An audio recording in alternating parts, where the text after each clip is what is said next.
I want to make this video because I'm bored. I've got nothing better to do than embarrass myself on the internet. So that's not true. That's actually not true. I have plenty of stuff I could do, but it's 1:40 and I've done them already today. So I've been inspired to explain my dating rules and also just how to navigate dating in modern society. Stick around if you're curious, want to learn something, maybe just hear what I got going on this noggin. So let's get into it. Hi. First off, I gotta say, long time no see, friends. Welcome back to my channel. This is another installment of the Sunspots video. I've been inspired to share some of my knowledge about dating in the modern world. It drives me crazy sometimes. I see Instagram Reels. It's my main form of doom scrolling. I've seen Instagram Reels about people. There's tons of people. It's a huge clickbait. People want to know. People want to kind of figure out the thing that they're missing as far as dating goes in this like modern society. And I feel like I see these advice videos or like this pop psychology, like this is how you do it. And I'm like, guys, what are we doing? My qualifications for this video is I have dated both men and women, and I've also been in a long-term-ish relationship and have been on dating websites. I'm exposing myself. I've dated in small communities as well as larger universities. And so I have gathered the intel that I'm here to share with you. If you're curious, stick around. Hear what I gotta say. Where are you in your life right now? I think that's obvious. I think people kind of get that, and then they'll kind of base it off that. I think you have to mentally think about how much time you have to dedicate to this pursuit, okay? If you are working all the time, doing all these things, and you cannot dedicate a certain amount of time, one of two things can happen. One, you can neglect those things, which is terrible, and I think you would start to resent whoever you were seeing. Two, you would neglect that person, or it wouldn't be watered, and so that would not be a relationship you want to maintain. So make sure, first off, that you are, if you're here, that's probably already check. You already think that a relationship would add to your life. Okay, good, we can move on. Second thing is know what you want. So I think for me, I never really knew what I wanted, which is difficult. Just kind of dating around, getting to know new people. I think often though, I had like an abstract idea, and so when I met people, I'd be like, okay, this kind of filters in or it doesn't filter in. Often it did not filter in. I remember my year at Cincinnati, my good friend, she was like, I cannot believe your luck. You've met so many people, just nobody fits. And I was like, nobody fits, but that's okay, because I had a general idea. Now, having a general idea and then putting it to action is much more difficult than you would like to think it would be. Maybe you have a general person or way about someone that you think like you're attracted to. When you get into that relationship, you'll definitely see firsthand if that kind of aligns with you or doesn't align with you. So listen. That's the next thing, is listen to your gut about it. The next thing is there's another choice you have at this point. You can be very go with the flow. It's very obviously your prerogative. You can be very go with the flow, last minute plans, kind of all that stuff. Or you can be strict. If you don't show up at my house with flowers, you don't do this, then you're gone. My take is be in the middle for sure. And I think that's always been something about me, that I've been kind of in the middle. I think when there's like the strict, have to do it this way, I feel like people might see your strictness and be like, I can play this game. I can buy the flowers, I can do this. You'd want to know that it was genuine. And two, you would also want to avoid love bombing, because love bombing is the initial throwing everything you got at this person to, reel them in. And once you have reeled, then depending on how you are, and you could be caught being breadcrumbed, which is not ideal, okay? You do not want to be breadcrumbed. So I'm the advice that has worked for me, after lots of learning, is somewhere in the middle, being okay with some more last minute plans, but also making it obvious that you value your time and communication as far as that stuff goes. The main point of dating in our modern culture is protecting your peace. And I think people have two strong reactions to that phrase, which is like, oh, you cut everyone off like right away when anything doesn't go your way, or like your peace doesn't really matter to you, you can do whatever you want. So I would say it has to matter a little bit.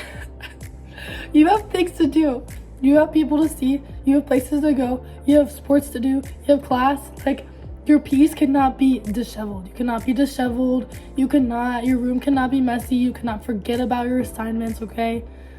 You have to protect your peace, because your peace is basically your life juice, okay? If you don't have peace, you can't reach out to your mom, you can't reach out to your sister, you can't, be on time for things, okay? So basically, your peace is not for sale. But what I'm saying is trying to save your peace while also having some understanding. So like, you want to avoid, this is, people who know me are gonna laugh, but you want to avoid overthinking, and just say what is true for you in that moment, okay?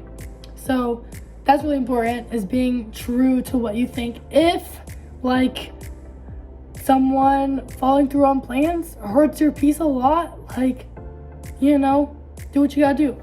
I think for me, when there's gotta be a give, like, you gotta kind of, in a way, treat them like you. So like, I know for me, sometimes commitments can slip my mind, or there's stuff like this, but I'll make it up. I remember one time I completely just didn't know about this assignment in my English class. I came to class and I was like, I just did not know.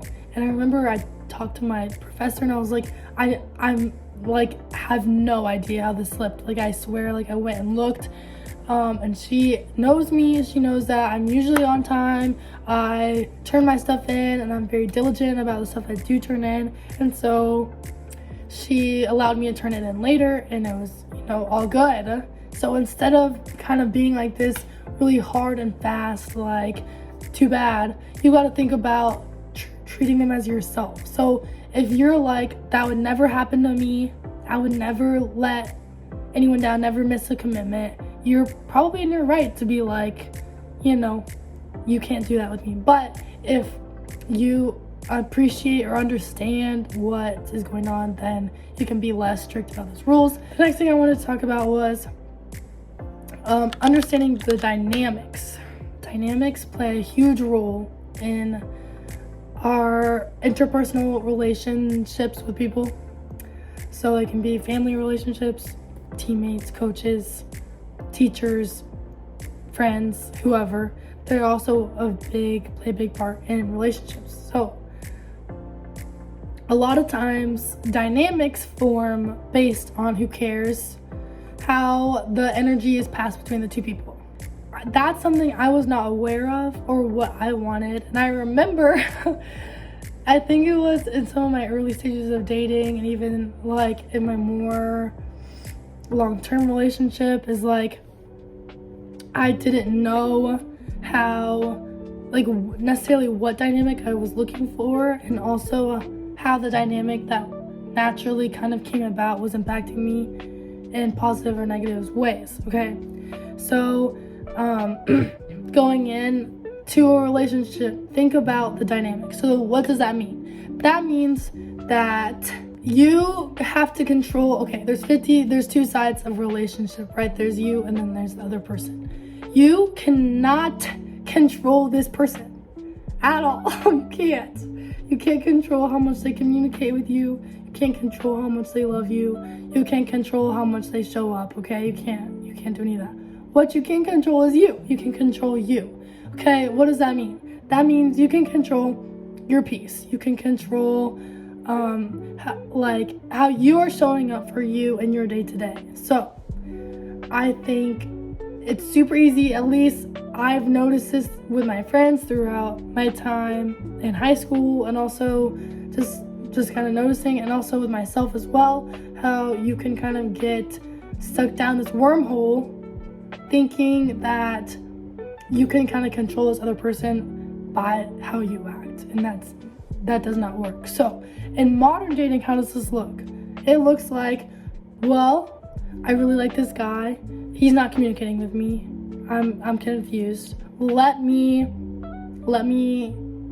find my clarity, right? Clarity is understanding. It's the base level truth that lives in how we feel about the relationship, where it's at, and each other, okay? That doesn't have to be anything we're scared about. It doesn't have to be anything that we're frightened of. It doesn't have to be, that's just what it is, okay? So, let's say you're the confused party. We don't even have to say women. You're the confused person, and you want this clarity. You want this base ground, because it's uneasy. If you don't know, it can be confusing. So let's say you over communicate, but like I said, you cannot control this person. So you can't think that your over communication will compensate for their under communication. So what does that mean is that impacts the dynamics. So let's say someone who is typically a secure individual, secure attachment style, if you know attachment styles, this can cause a lean. Maybe some of you have seen this, but it causes a lean. So like, if this person isn't communicating, this person is just steady, and they don't know that they can just stay. They don't know. They want to affect this person. They think coming in will make them mirror them. No. You have to stay in what you can control, which is you, okay? This is the other thing, is it's about timing. It's like, you can temporarily lean in, okay? So they're like this, you're like this. Temporarily, you can see. You can go look if you want, but you have to know the longer you stay there while they're like this, the less peace of mind you'll have. So that's why it's important that if you do lean in, you're like, you only allow it for a certain amount of time. So, what have we learned? Being clear on dynamics, being clear on what we want. Think about that. Like, think about the fact that by chasing this person, you're telling yourself that what you want is someone who doesn't want you. So you're like enjoying that in a way. So I think when you take kind of the person out of the equation, you think more about the dynamics, then you can think, is this a dynamic that I want to, one, live for myself for however long time? Because how the dynamic is how it's going to be. Because that's how they are. That makes sense. That's the dynamic for yourself. It's also the dynamic your children are going to see. Do you want that dynamic to be the one your children see? So I feel like those are two big tells on if you think that relationship is good for you. So this is about dating intentionally. If you're just going to have fun, I think it's inevitable, hearts will be broken. But I think in our today's society, there are ways to engage in dating scenes while also keeping peace of mind and, just being yourself. And I think that's the goal. Relationships are supposed to be beneficial. They're supposed to be exciting, safe, fun. They're not supposed to be this thing that is like a video game. I think often we can feel like there's this like code or algorithm, but I think when you chop it down to the small pieces, then you can kind of see each part for what it is. So one thing I'll leave you with is, when you're clear on the dynamics you want, as well as the patterns that are going to play out in your relationship and what you allow, really assess what is happening. Not just what is being said, but like how it is impacting your reality, your lived reality. And so you expect that person entering your life to also care about this. And so it might deter some people, and it also might wake others up and be like, but if they don't have the information that then they can't act based on that. So it doesn't have to be this thing where you have this information about yourself and your reality and you don't share it with them. But by, expressing, it doesn't have to be mean, it doesn't have to be like malicious. It can just be like, hey, I understand. Hey, I've been there, but this is important to me. So you're kind of telling them your standards and ways to gain access to you. So I hope some of this has helped. I hope you can think about dynamics, time, and everything that goes into dating. And I will see you all in my next video.